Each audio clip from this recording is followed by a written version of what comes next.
নলিনপুরের নলকূপ। নলিনপুর একটা ছোট্ট গ্রাম, নদীর ধারে বাঁশঝাড়ে ঘেরা, চারপাশে ধানক্ষেত, কলাবন, আর সেই চিরপরিচিত গ্রামের নিস্তব্ধতা। শহরের কোলাহল এখানে পৌঁছায় না, কিন্তু এই নিরিবিলি পরিবেশের আড়ালে লুকিয়ে ছিল এক রহস্য। গল্পটা শুরু হয় 1987 সালের এক বর্ষার রাতে।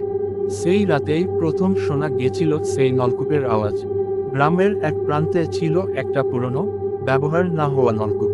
লোকমুখে শোনা যেত 20 বছর আগে কেউ একজন সেই নলকূপে ডুবে মারা যায়। তখন থেকে কেউ আর তা ব্যবহার করত না। স্থানীয়রা বলতো, রাত 12টার পর যদি কেউই নলকূপের পাশে যায়, সে আর ফিরতে পারে না। মাঝে মাঝে রাতে শোনা যেত কাদো কাদো গলায় কারো ডাক, জল, একটু জল দাও। তারপর এক অদ্ভুত গর্জন, যেন কেউ বড্ড কষ্টে আছে।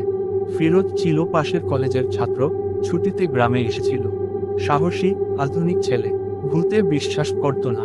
আর কালা মজুমদার, গ্রামের প্রবীণ মানুষ, যার চোখে নলিনপুরের ইতিহাসের অনেক অজানা অধ্যায়। ফিরোজকে তিনি একদিন ডেকে বললেন, ওই নলকূপটা খারাপ, ভুলেও কাছে যাস না। ফিরোজ হেসে বলল, ভূত, এসব আজকালও মানুষ বিশ্বাস করে। সব ভূত চোখে দেখা যায় না রে ছেলে, কিছু কিছু অনুভব করা যায়, রহস্যজনকভাবে বললেন কালা মজুমদার। একদিন রাতে বন্ধুদের সঙ্গে গল্প করতে করতে ফিরোজ বলল, আমি আজ রাতেই গিয়ে দেখে আসবো ওখানে কিছু আছে কিনা।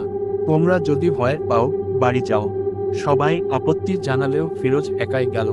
হাতে টর্চলাইট, পকেট মোবাইল, যদিও তখন মোবাইলে তেমন আলো ছিল না। ঘড়ির কাঁটা 12টায় পৌঁছাতেই সে পৌঁছালো সেই নলকূপের সামনে।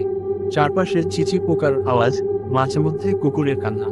হঠাৎ নলকূপটা নিজের থেকেই শব্দ করতে শুরু করলো, চ্যাচ চ্যাচ চ্যাচ, যেন কেউ জোরে জোরে হাতল নামাচ্ছে আর তুলছে। ফিরোজ বলল, কে ওখানে? দুষ্টুমি করছো?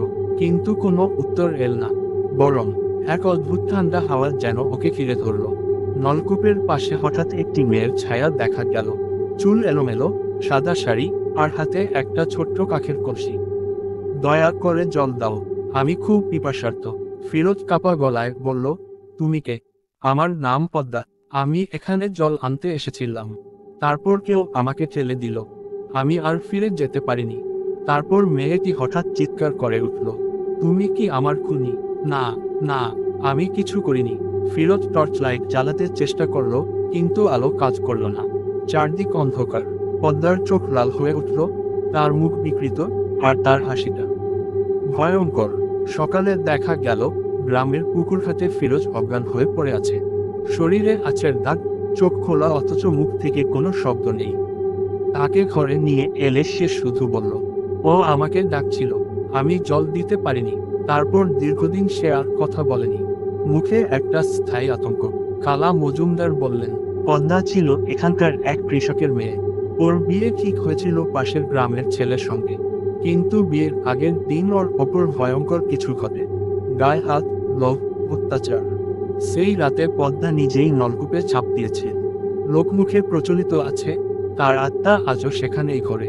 তাই রাত 12টার পর কেউ যদি পিপাসার্ত অবস্থায় ওখানে যায়, সে পদ্মার খপ্পরে পড়ে। পঞ্চায়েত সিদ্ধান্ত নেয়, সেই জায়গায় একটা মন্দির তৈরি করা হবে, আর নলকূপটা বন্ধ করে দেওয়া হবে। পদ্মার আত্মার শান্তির জন্য প্রতি পূর্ণিমায় গ্রামের মেয়েরা সিঁদুর, জল আর দ্বীপ জ্বালিয়ে পূজা দিত। আর আশ্চর্য, তৎপর থেকে কেউ আর সে পথ মারায়নি। 2020 সালের এক বর্ষার রাতে এক নতুন শিক্ষক, অমিত, ভুল করে সেই নলকূপের কাছে গিয়েছিল। সেও শুনেছিল সেই কাদো কাদো স্বর, জল, একটু জল দাও। কিন্তু সে তখন পকেট রাখা গঙ্গাজল ছুঁড়ে দিয়েছিল ওই দিকটায়। এক অদ্ভুত গর্জনের শব্দ হয়েছিল, তারপর আর কোনো আওয়াজ আসেনি। সেই রাতের পর পদ্মার ছায়া আর দেখা যায়নি। নলিনপুরের সেই নলকূপ এখন কেবল ইতিহাস। কিন্তু যারা ওই কাহিনী জানে, তারা জানে, কিছু আত্মা কখনো শান্তি পায় না যদি না কেউ তাদের কষ্ট বুঝে। গ্রাম বাংলার এই ভূতের গল্প আজও বাতাসে কান পাতলে শোনা যায়। জল, একটু জল দাও।